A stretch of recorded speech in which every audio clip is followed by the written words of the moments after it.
கீர்த்திகா யாதவுக்கு 13 வயசுல கல்யாணம் நிச்சயம் பண்றாங்க.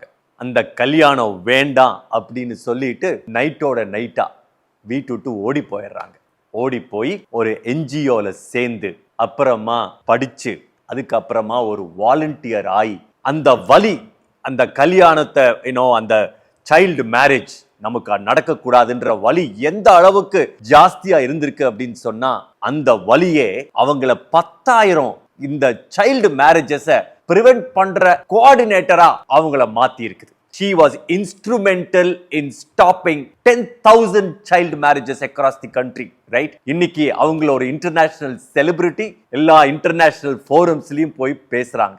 உண்மையான தைரியம் அப்படிங்கிறது எப்ப எல்லாம் எனக்கு வேண்டாம் அப்படின்னு சொல்லக்கூடிய இடத்துல என்னைக்கு நீங்க நோ அப்படிங்கறது பலமா சொல்றீங்களோ அதுதான் உண்மையான வெற்றி.